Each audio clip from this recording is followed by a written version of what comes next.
Everyone, আসসালামু আলাইকুম। Bangladeshi blogger Mitu channel থেকে আমি মিতু আমার আরও একটি নতুন ব্লগ নিয়ে আপনাদের সামনে হাজির হয়েছি। আশা করছি আজকের ব্লগটা আপনাদের কাছে খুব বেশি ভালো লাগবে, বিশেষ করে গৃহিণীদের কাছে। ভিডিওর থাম্বনেল এবং টাইটেল দেখে এতক্ষণে নিশ্চয়ই বুঝে গেছেন আজকে কোন টপিকের উপর ভিডিও তৈরি করেছি। তারপরেও বলে দিচ্ছি, আজকে আমি আপনাদের সাথে শেয়ার করেছি আমার বেডরুমটা কিভাবে আমি সুন্দরভাবে পরিপাটি পরিচ্ছন্ন করে গুছিয়ে রাখি। আর আজকের ভিডিওটা কিন্তু সকালের নাস্তার পর থেকে শুরু করেছি। এর মধ্যে নাস্তা তৈরি করে আমাদের খাওয়াও হয়ে গেছে, আর আয়নকেও স্কুলে পাঠিয়ে দিয়েছি। আজকে দুপুরে খুবই সিম্পল রান্না করব, তাই ভাবলাম আজকে বেডরুমটা সুন্দরভাবে গুছিয়ে নিই, তারপরে দুপুরের রান্নাটা করে নিব। যেদিন দুপুরে রান্নাবান্না কম থাকে ওই দিনটাই আমি সিলেক্ট করি আমার সম্পূর্ণ রুমটা পরিষ্কার করার জন্য। এতে করে কিন্তু আমি সময় নিয়ে কাজগুলো খুব ভালোভাবে করতে পারি। আর প্রথমেই কিন্তু আমি আমার বেডরুমের যে বেডটা আছে ওটার বেডশিটটা চেঞ্জ করে নিয়েছি। ভিডিওর এই পর্যায়ে এসেও যারা আমার সাথে আছেন, আপনাদের কাছে আমার ছোট্ট একটা অনুরোধ, একটা লাইক দিয়ে সম্পূর্ণ ভিডিওটি দেখে নেবেন। আশা করি ভালোই লাগবে। আর ভিডিওটি দেখতে দেখতে ভিডিওর কোনো অংশ যদি সামান্য পরিমাণে ভালো লেগে যায় তাহলে অবশ্যই আমার চ্যানেলটিকে সাবস্ক্রাইব করে রাখবেন এবং পাশে থাকা বেল আইকনে প্রেস করে রাখবেন, যেন আমি এই টাইপের ভিডিও দেওয়ার সাথে সাথেই আপনাদের কাছে নোটিফিকেশান আকারে পৌঁছে যায় আর আপনারা আপনাদের সময় সুযোগ মতো দেখে নিতে পারেন। আমি আমার বিছানায় বেডশিটটা বিছিয়ে নিয়ে এরপর চলে এসেছি ড্রেসিং টেবিলটা পরিষ্কার করে নিতে। আর ড্রেসিং টেবিলের এই তাকটা একটু এলোমেলো হয়ে গিয়েছিল, এখন কিন্তু ওটাই গুছিয়ে নিচ্ছি। তারপর সম্পূর্ণ ড্রেসিং টেবিলটা মুছে পরিষ্কার করে নিব। আমি সবসময় চেষ্টা করি আমার বেডরুমটা পরিষ্কার পরিচ্ছন্ন পরিপাটি রাখার। আর মজার বিষয় কি জানেন, আমার ঘরটা আলাদা করে ঝাড়াঝাড়ি করার প্রয়োজন পড়ে না, কারণ যখনই আমি ঘর ঝাড়ু দেই তখনই মাকড়সার যে জালগুলো হয় ওগুলো একটু করে হতেই আমি টেনে নিই। আর প্রতিদিনই আমি চেষ্টা করি চুলায় দুপুরের রান্না বসিয়ে হালকা একটু ফার্নিচারগুলো মোছামুছি করার। আর তাই ওইভাবে কিন্তু ডিপ ক্লিন করার প্রয়োজনটাও আমার খুব জলদি হয় না, কারণ আমি যখন ঝাড়ু দেই তখন কিন্তু সব ময়লাগুলো টেনে টেনে ঝাড়ু দিই।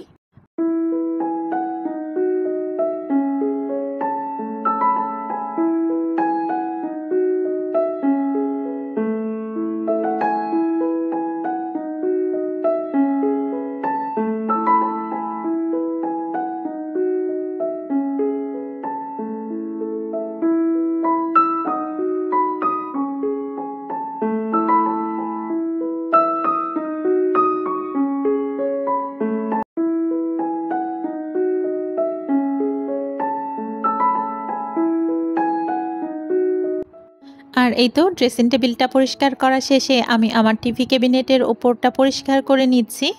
জিনিসপত্র দিয়ে ঘর সাজানোটা সহজ, তবে এই জিনিসপত্রগুলো পরিষ্কার পরিচ্ছন্ন পরিপাটি রাখা অনেক কঠিন। তারপরেও কিছু নিয়ম মেনে চললে এইসব কাজগুলো কিন্তু সহজ হয়ে যায়। আর আমি কিন্তু সেই নিয়মগুলোই মেনে চলি। ঘর বাড়ি পরিষ্কার পরিচ্ছন্ন এবং গুছিয়ে রাখতে আমি খুব বেশি ভালোবাসি।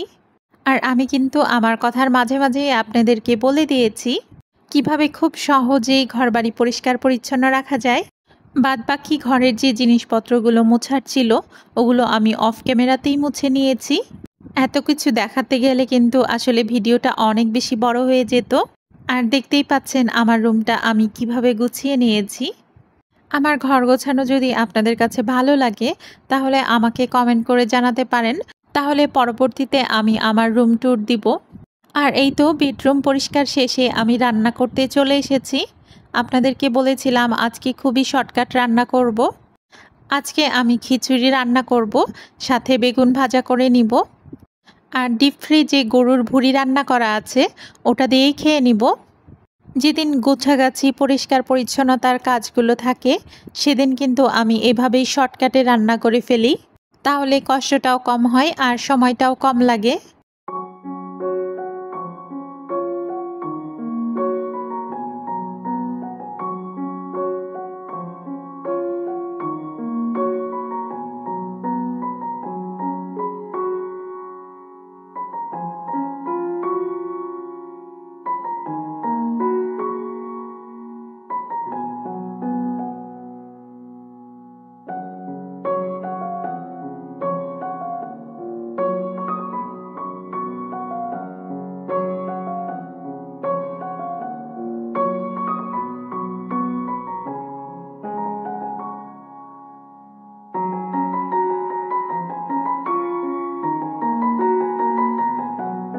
বেগুন ভাজার জন্য বেগুন কেটে নিয়েছি, এবার ভালোভাবে ধুয়ে নিচ্ছি। আর বেগুনগুলো কিন্তু খুবই নরম ছিল। আর যতক্ষণে আমি ভয়েস দিচ্ছি ততক্ষণে কিন্তু আমার বেগুন ভাজাটা খাওয়া হয়ে গেছে। বেগুন ভাজার টেস্টটা কিন্তু অসাধারণ ছিল। আমাদের বাড়িতে আয়নের বাবা এবং আমি তিনজনে কিন্তু বেগুন ভাজাটা বেশ পছন্দ করি। আর খাওয়া ঠিক আগে আগে গরম গরম বেগুন ভাজা করলে তো কোনো কথাই নেই। এর আগে আমার একটা চ্যানেল ছিল, ওই চ্যানেলটাই আমার 1000 সাবস্ক্রাইবার প্লাস হয়ে গিয়েছিল। আর অল্প কিছু সংখ্যক ওয়াচ টাইম হলেই ওটা মনিটাইজেশন করতে পারতাম, তবে কাজ করতে আর ইচ্ছে করছিল না, আর তাই আমি ওই চ্যানেলটা বন্ধ করে দিয়েছিলাম। তবে কিছুদিন যাওয়ার পরে আমার কাছে আর ভালো লাগছিল না, মনে হচ্ছিল কেমন যেন একটা সময় কাটে না ভাব। তারপরে কিন্তু আমি আবার এই চ্যানেলটা খুলেছি। তবে নতুন চ্যানেল হওয়ায় অনেকেই হয়তোবা ইগনোর করছে, সাবস্ক্রাইব করছে না, ভিডিওতে তেমন ভিউও হচ্ছে না। ওই চ্যানেলটা কিন্তু আমার দ্রুত এগিয়ে যাচ্ছিল। আসলে কেউ ইউটিউবে নতুন আসলে দেখি মানুষ ইগনোর করে, কিন্তু কেন? আজকে যারা ইউটিউবে বড় বড় ইউটিউবার তারা সবাই কিন্তু একদিন এইরকমই ছোট ছিল, তারাও কিন্তু এরকম শূন্য থেকেই শুরু করেছিল, তাদের চ্যানেলটাও কিন্তু ধীরে ধীরে গ্রো করেছে। আসলে আমার কাছে মনে হয় সবাইকে কিন্তু একটা সুযোগ দেওয়া উচিত। ছোট চ্যানেল বলে ভিডিওর কোয়ালিটি খারাপ হবে এমনটাও ভাবা উচিত না। আশা করি আমার ভিডিওগুলো আপনারা একটু সময় নিয়ে দেখবেন, আর দেখতে দেখতে কিন্তু ভালো লাগা তৈরি হয়ে যাবে। বেগুনের সাথে সব রকম মশলা মাখিয়ে রেখে তারপর আমি চলে এসেছি খিচুড়ির জন্য চাল ডালটা রেডি করতে। আর আমি যখনই মসুর ডালের খিচুড়িটা করি তখন ডালের পরিমাণটা অনেক বেশি দিই, এতে করে খিচুড়িতে একটা মাখা মাখা ভাব আসে, আর খেতেও কিন্তু বেশ ভালো লাগে। আর আজকে কিন্তু আমি খুবই শর্টকাট একটা খিচুড়ি রান্না করব। জানি না এভাবে কখনো খেয়েছেন কি না খিচুড়ি রান্না করে, তবে খেয়ে দেখবেন, আশা করি ভালো লাগবে। এই চাল ডালের মধ্যে আমি কাঁচা মরিচ দিয়েছি, এরপর দিব হলুদ গুঁড়া, লবণ, জিরার গুঁড়া, গরম মশলার গুঁড়া এবং আদা রসুন বাটা। এই পর্যায়ে কিন্তু আমি কোনো রকম তেল ইউজ করিনি।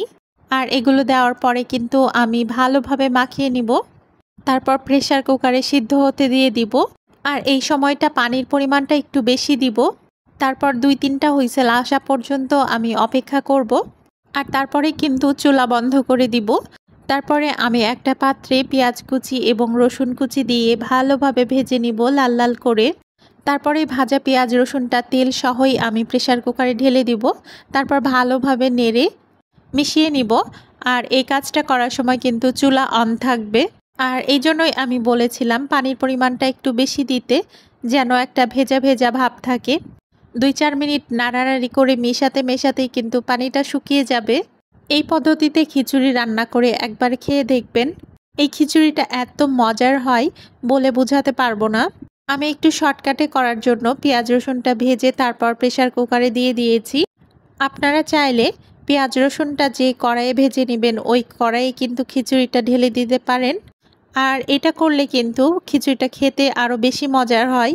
আমি যে বয়মটাতে পাউডার দুধ রাখি ওটাতে কিন্তু পাউডার দুধ শেষ হয়ে গিয়েছিল, আর সন্ধ্যাবেলাতে কিন্তু আমার পাউডার দুধটা লাগবে চা বানানোর জন্য, ওই জন্য আমি রিফিল করে নিয়েছি পাউডার দুধটা। খিচুড়ি রান্না বসিয়ে বারান্দায় চলে এসেছি।